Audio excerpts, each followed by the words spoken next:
For more on Europe's debt crisis, we're joined by the Bank of Tokyo's Halpenny. He's their European head of currency research.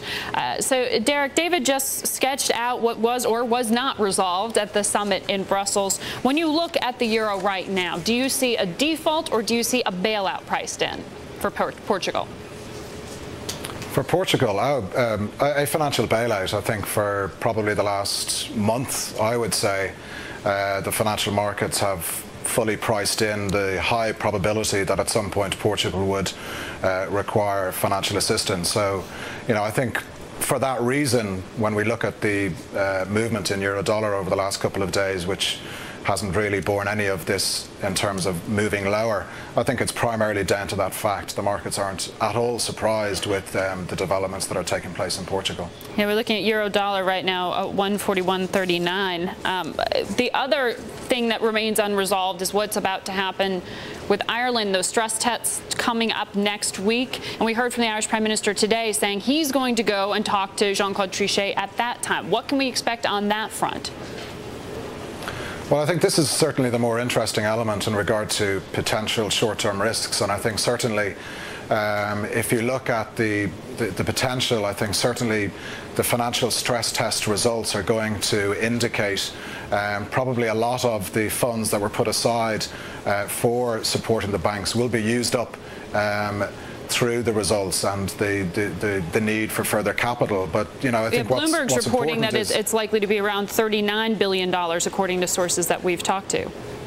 Yeah, and the bailout had set about 35 aside for that, so they could require basically more funds. But what's very clear from the new government in Ireland is the insistence that it's completely unfair that the costs should be borne 100% by the Irish taxpayer. And that was pretty much the mandate on which this government came to power.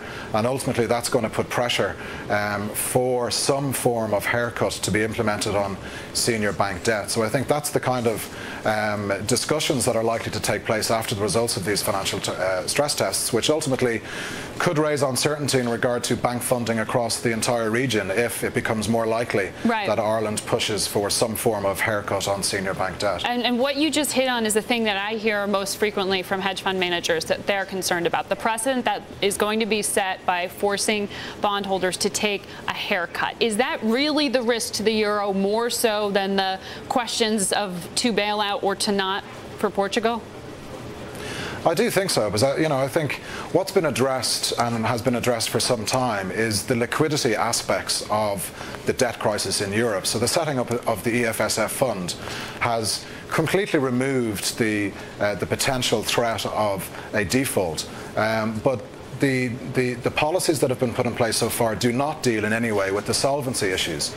So debt is still piling up, and the yields in Ireland, Greece, Portugal are telling you that the solvency issue is not being addressed, and until that's done, the markets will not correct and the problems will basically be ongoing.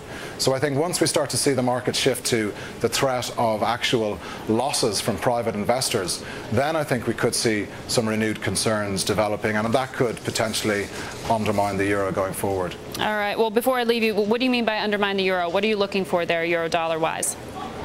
Well, I think certainly over the next month or two we're anticipating it remaining high. I think certainly the ECB rate hike on the 7th of April is a done deal. But I think maybe the markets are underestimating the policy shift that could develop in the United States in the second half of this year. So we think over a 12-month period, for example, we have euro-dollar back at 130. 130. Thank you very much, Halpenny, one of the Bloomberg best in terms of accuracy. Thank you.